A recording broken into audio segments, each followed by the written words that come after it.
Yo, look at this big fat juicy bearish engulfing candlestick that just broke my support level. I'm gonna enter for a sell right here.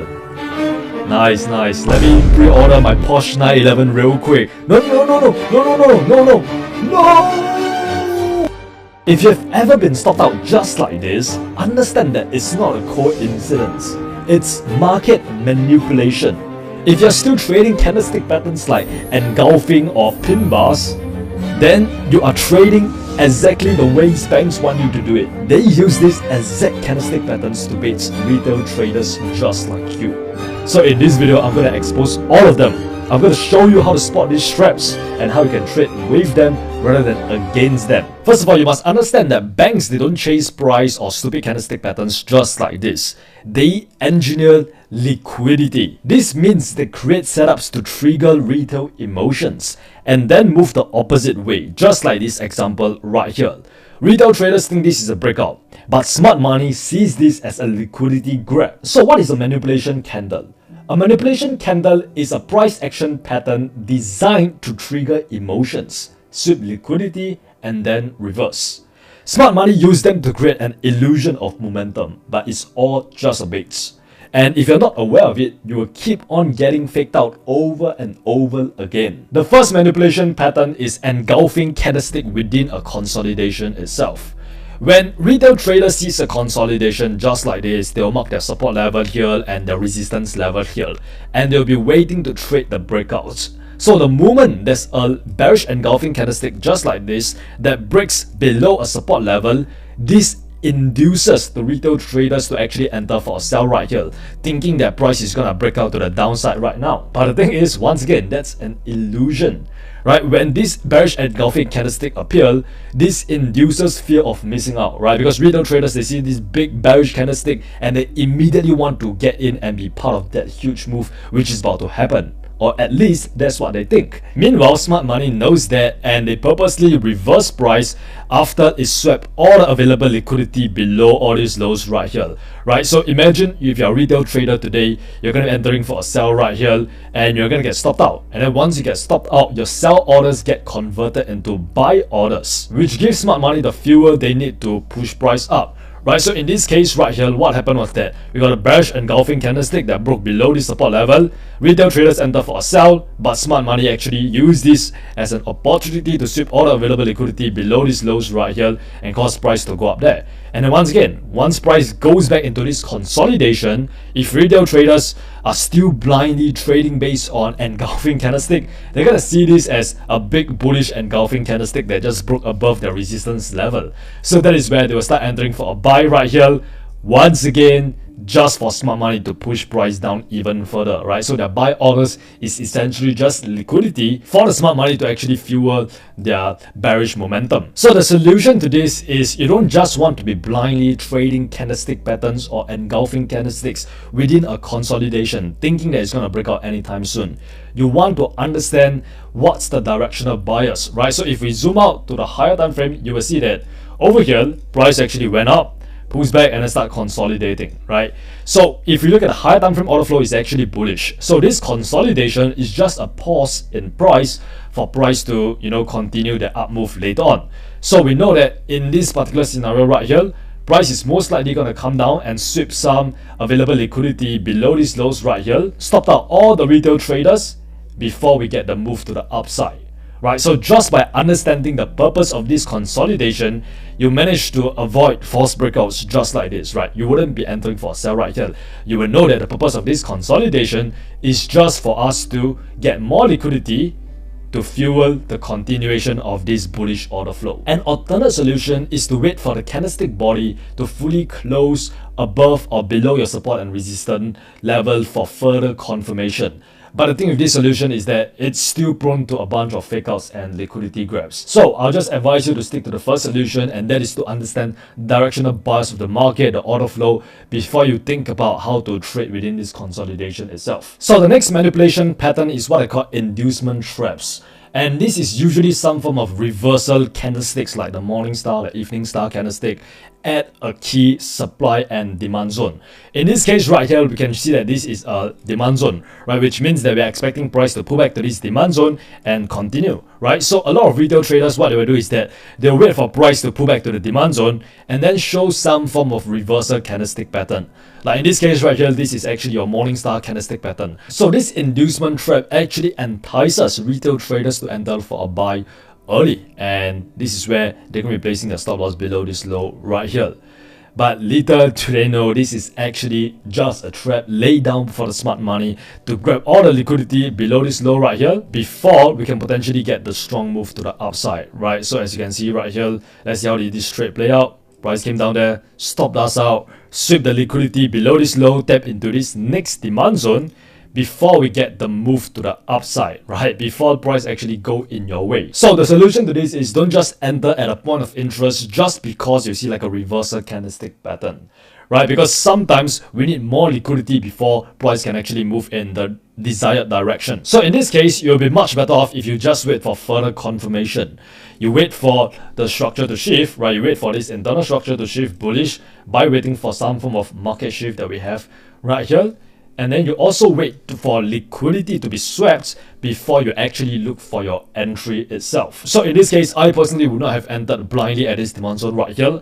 I'll wait for a market shift to happen, and then I will also want some form of strong liquidation before I actually look for my entry. The next candlestick is actually an interesting one, and that is the long wick candlesticks. Right, so long wick candlesticks are basically those candlesticks with like a relatively small body compared to the candlestick wick, the length of the wick, and it could have like a long upper wick or like a long lower wick, right? So in this case, this one have a long upper wick, and you can see this one just broke past this resistance level that we have right here, right? So a lot of retail traders, they see this as a breakout and they start entering for a buy right here, just for price to reverse against them, right? You must understand the rationale behind this long wick candlestick. What happened right here is that at some point of time, bullish momentum actually stepped into the market and caused price to take out this high right here. But then there was insufficient demand in the market for price to continue this bullish momentum, right? So sellers actually came into the market and suppressed price, right? Caused price to push down, and that is why this candlestick ended up closing instead of somewhere right around here to become a bullish engulfing candlestick. In this case, what it actually tells us is that price has actually rejected this level and supply is stepping into the market. There's a lot of supply right now and we could potentially head to the downside. And banks just push price far enough just to trigger all the stop loss that we have above these highs from all the retail traders who entered for a sell right here. So this is not a breakout, this is just manipulation. So in this case, instead of entering for a buy and trying to trade the breakout, you want to trade the manipulation, you want to trade the liquidity sweep, right? So in this case, price actually swept the available liquidity above these highs right here. So this is where you can potentially look for shorts, and you can see what happened next. Price just continue to just collapse and just hit back down. And if you look at what happened, price actually pulled back to this supply zone that was created from the liquidity sweep. And you can see after it pulled back to this supply zone, fill up the remaining sell orders, it continued heading back down. And just to show you another form of classic market manipulation, you can see price was just approaching this demand zone that we have right here, and you can see this candlestick actually broke below the demand zone, right? So this is where a lot of retail traders will try to sell the breakouts, right, just for price to reverse and hit back up. And in this example right here, if you look at the candlesticks, you can see it's multiple candlesticks with a long lower wick, right? You can see this one have a long lower wick, this one have a long lower wick, and this one as well, which tell us that price is rejecting this demand zone multiple times, right? So this demand zone is most likely going to hold and price is actually go back up. So we can use these multiple wick rejections as a confirmation to look for buys. And you can see after you look for buys, where the price pull back to, once again, it pulled back to this demand zone that swept all the available liquidity that we have below these lows right here before it actually moved back up. Another common candlestick pattern that retail traders like to trade is the inside bar candle, right? So inside bar candles are pretty much just innocent little candles that fail to break out the previous candle high and fail to take out the previous candlestick low, right? So a lot of retail traders, when they see this, is that what they will do is that they'll place like a buy order above the high of the mother candle, which is this candle right here, and they'll place a sell order below the low of the mother candle, right? So they'll pray for the best and they hope that price actually move in one of these two directions, and then they can tap into the trade and then they can trade the continuation of the breakout. But more often than not, that's not the case, right? So in this case, you can see what happened is that this was the mother candle, and then price breakout to the downside, right? So this is where all the retail traders who place like a sell order right here would have been triggered, and then they will place their stop loss above this candle, right? And that is when once again price just reverse and just go back into this consolidation. Same thing right here where price break to the upside, trigger their buy order, and then go back into this consolidation right here. And this is really just smart money accumulating more orders, stacking more buy orders, so that when price actually break out, they can capitalize on the opportunity itself. Right, so the solution to this is simple, right? It's not to place a buy order above the high of the mother candle and below the low of the mother candle.